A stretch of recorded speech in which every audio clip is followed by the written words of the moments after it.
We're back tonight with more international news. Thousands of South Koreans have gathered to mark the 3rd anniversary of the deadly shelling of a disputed border island by North Korea. A ceremony was held at the War Memorial in Seoul today. South Korean Prime Minister Chung Hong-wan reminded the crowd of the importance of building an unbreakable national security posture. 2 South Korean Marines and 2 civilians were killed in the military strike on the island of Yongpyong in 2010. North Korea claims it was provoked by a South Korean military drill near the area at the time. UN climate talks aimed at getting firm carbon emission targets are facing stumbling blocks over a timetable that could derail an agreement. Negotiators from more than 190 countries have been meeting in Warsaw for 2 weeks. The United States and the European Union want hard deadlines well ahead of a Paris climate summit set for 2015.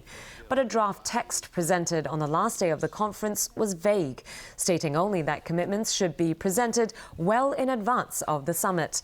The EU and the US argue that previous talks have created 2 sets of rules which allow heavy carbon polluting countries like China to follow softer targets along with poorer countries despite its decades of rapid economic growth. And a United Nations mandated tribunal has ordered Russia to immediately release a Greenpeace ship and its crew in return for a $5 million bond. The Hamburg-based International Tribunal for the Law of the Sea ordered Russia to allow the vessel and those detained to leave the country. 29 of the 30 arrested have already been released on bail after spending 2 months in jail. They're charged with hooliganism for attempting to scale an offshore drilling rig owned by a Russian gas company. The charge carries a maximum 7-year jail term. The Russian Foreign Ministry says it will study the decision. And back locally, the chief executive will attend a regional forum to talk about the 2014 policy address and budget in Sha Tin tomorrow. Police say not all people who plan to hold protests at the scene have applied for a letter of no objection. Vicky Kong reports. The right to protest versus public order. Earlier today, police have surrounded Sha Tin Government Secondary School with barricades in preparation for the CE's first regional forum on the upcoming policy address and budget. Officers have also set aside protest areas. Anticipating clashes, they urged people to express their opinions in a legal and peaceful manner. This officer says only one organization has applied for holding a demonstration there. The police learned from other channels that more groups have planned to hold protests tomorrow but have not applied to the authorities. People Power is one of those that did not inform the police. It criticizes the authorities of wasting too much manpower on monitoring demonstrations.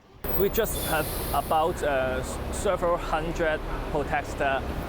Sometimes the policeman is more than the protester.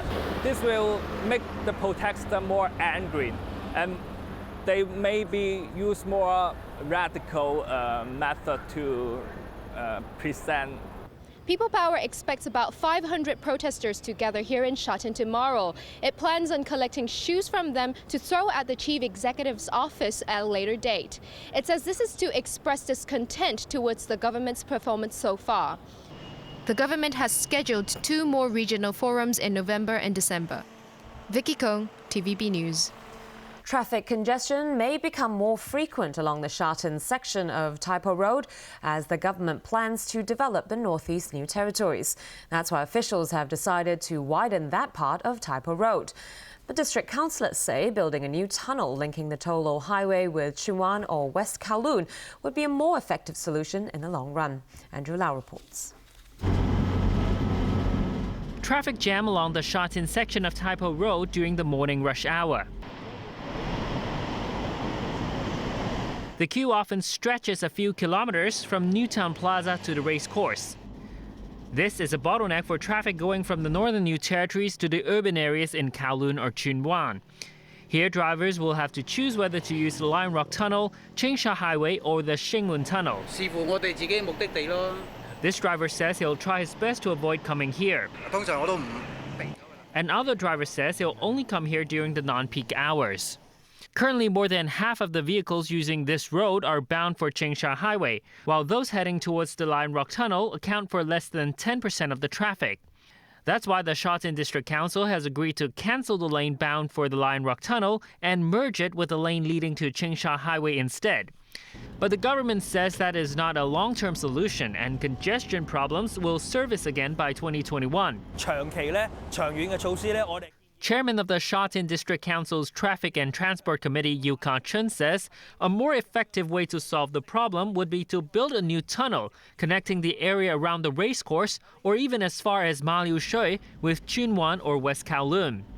The government is conducting a public consultation and concrete details of a proposal are not expected before 2015. Andrew Lau, TVB News. All right, Tony, over to you for sports. That's right, we've got a day to go, or less than a day to go before the big fight in Macau, plus England not doing so well in the cricket side of things. Well, first, we're going to boxing, and fans were out in force in Macau for today's weigh-in featuring Philippine boxing star Manny Pacquiao and his American challenger Brandon Rios. The pair go head-to-head in tomorrow's WBO welterweight title fight. Both boxers came in below the limit of 147 pounds.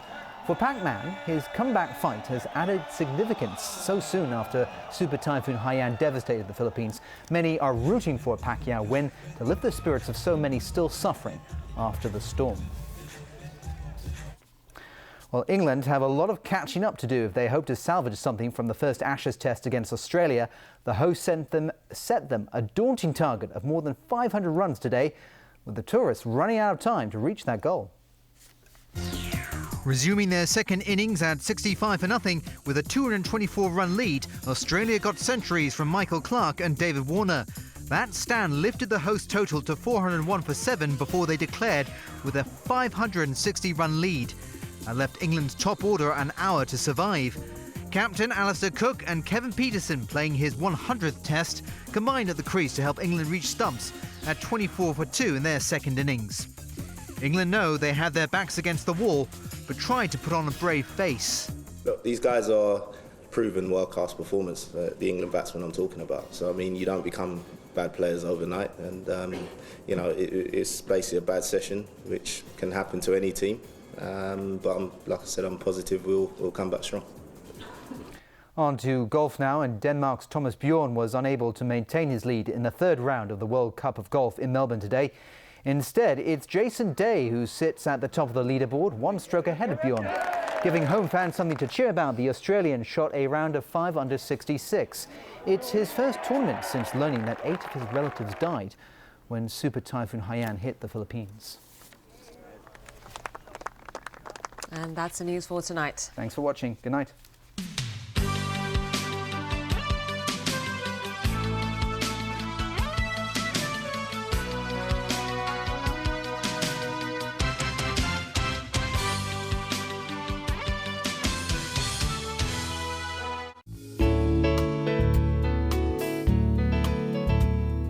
Good evening. It was cloudy at first, then mainly fine during the day. At 5 p.m., a cold front was forming over central China, and it will move across southern China tomorrow. Today's temperatures ranged from 20.6 to 23 degrees Celsius, and the relative humidity was between 66 to 82%. The current temperature is now standing at 22 degrees Celsius, and the relative humidity is 81%. So, Freddie, how's the weather tomorrow?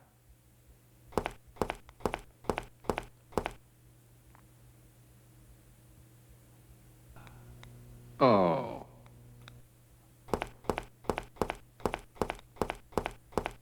Mainly cloudy with some rain tomorrow. Temperatures will range from 18 to 23 degrees. It will get cooler in the following few days. Tomorrow's API is forecast at 30 to 90, and the air pollution level will range from medium to high. The maximum UV index forecast for tomorrow will be about 3. And now to the latest global weather update. Rain in Shanghai and Xiamen, showers in Taipei. Showers in Guangzhou and Chengdu, rain in Macau. Cloudy in Beijing and Seoul, sunny in Tokyo. Rain in Bangkok, Ho Chi Minh City, and Manila. Thunderstorms in Kuala Lumpur and Singapore, showers in Jakarta. Sunny in New Delhi and Karachi, bright in Mumbai. Cloudy in Cairo, showers in Nairobi. Thunderstorms in Brisbane, showers in Sydney and Melbourne, sunny in Auckland. Snow in Toronto, sunny in New York. Sunny in Vancouver and San Francisco, showers in Los Angeles. Cloudy in London, Paris, Amsterdam, and Frankfurt, snow in Zurich.